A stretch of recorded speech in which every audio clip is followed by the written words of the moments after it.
আসসালামু আলাইকুম, ওয়েলকাম করছি রিয়াসাত আজিম। ভিন্ন ধর্ম মতদর্শী যারা শুনছেন সবার প্রতি আন্তরিক কৃতজ্ঞতা।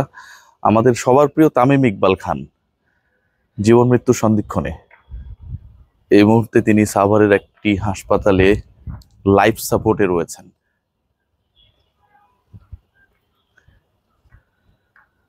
এই নিউজটা জানার পর আপনারা সবাই জানেন যে ফেসবুক মোটামুটি ছড়িয়ে পড়েছে তামিম ইকবালের জন্য, সবাই প্রার্থনা করছেন।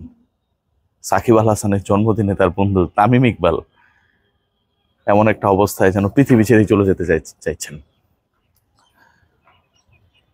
আমার সাথে কথা হয়েছে ক্রিকেটারদের, মেহেদী হাসান মিরাজের সাথে কিছুক্ষণ আগে কথা হলো।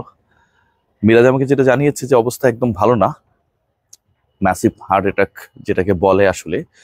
এবং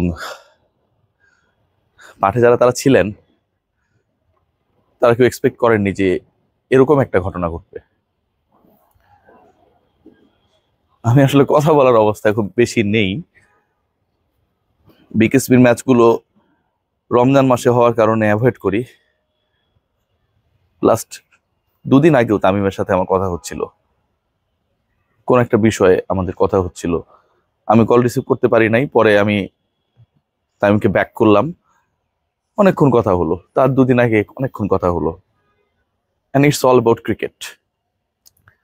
বাংলাদেশের ক্রিকেটকে কিভাবে ফিক্সিং মুক্ত করা যায়, বাংলাদেশের ক্রিকেটটাকে কিভাবে এমন একটা পর্যায়ে নেওয়া যায় যেখানটায় নেক্সট 10 ইয়ার্সে বাংলাদেশ ভারতের মতো করে প্রতিভা ট্যালেন্ট বের করবে। তামিম ইকবাল সেখানটায় কি করতে পারে, এই আলোচনাগুলো হচ্ছিল।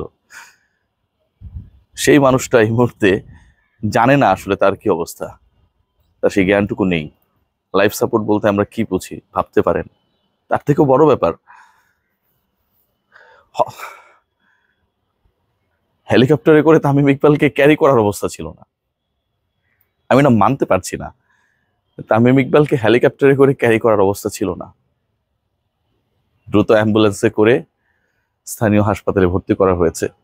বাংলাদেশ রাষ্ট্রের যত ক্ষমতা রয়েছে, যত শক্তি রয়েছে, যত অ্যাবিলিটি রয়েছে, আমার আমার করজোরে আমার প্রার্থনা যে বাংলাদেশ অ্যাজ আ স্টেট আমাদের এই সুপার হিরোর জন্য যেন সবটুকু ঢেলে দেয়, সবটুকু করে। জাস্ট ডক্টরসরা এই মুহূর্তে তামিম ইকবালের পাশে যারা রয়েছেন তারা ছাড়া আমরা কেউ জানি না তামিম কোন অবস্থায় রয়েছেন। হেলিকপ্টারে করে আনতে না পারার কারণটা হচ্ছে যে সেটা সময় সাপেক্ষ ছিল। অন্তত টেক অফ করে ল্যান্ডিং করার পর কোনো একটা হসপিটালে, ঢাকার কোনো একটা আধুনিক হসপিটালে নিতে নিতে তামিম ইকবাল সেই সময়টুকু পাবেন কিনা, বেঁচে থাকার সময়টুকু পাবেন কিনা, সেই ব্যাপারটায় অনেক সন্দেহ ছিল, অনেক আত্মবিশ্বাসের জায়গায় ঘাটতি ছিল যে তামিমকে আমরা সেই সময়টুকু দিতে পারবো কিনা, আমরা সেই সময়টুকু দিতে পারবো কিনা, যে কারণে দ্রুত অ্যাম্বুলেন্সে করে যেন তার ট্রিটমেন্ট এনশিওর করা হয়, তার যেন শ্বাস প্রশ্বাসটাকে স্বাভাবিক রাখার চেষ্টা করা যায়। যে লাইফ সাপোর্টে নেওয়া হয়েছে, আমি জানি না সেই হাসপাতালের সিচুয়েশনটা কি, কতটুকু ব্যবস্থা রয়েছে। ঢাকার বাইরে গেলেই আমাদের চিকিৎসা ব্যবস্থার সিচুয়েশনস গুলো নিয়ে আমরা অনেক বেশি উদ্বেগ হয়ে পড়ি। সেই জায়গায় সাভারে, সেই জায়গায় রমজান মাসে তামিম ইকবালকে এই মুহূর্তে সেখান থেকে ঢাকায় আনাটাও খুব ডিফিকাল্ট।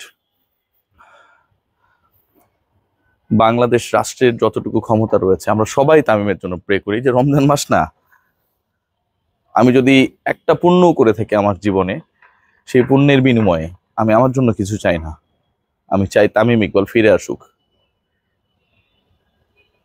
যত দ্বন্দ্ব সংঘাত, ফেসবুক স্ট্যাটাস, ভালোবাসা, অবিশ্বাস, অপছন্দ করা, ঘৃণা করা, যাই বলি না কেন, end of the day Shakib তামিমরাই বাংলাদেশের ক্রিকেট।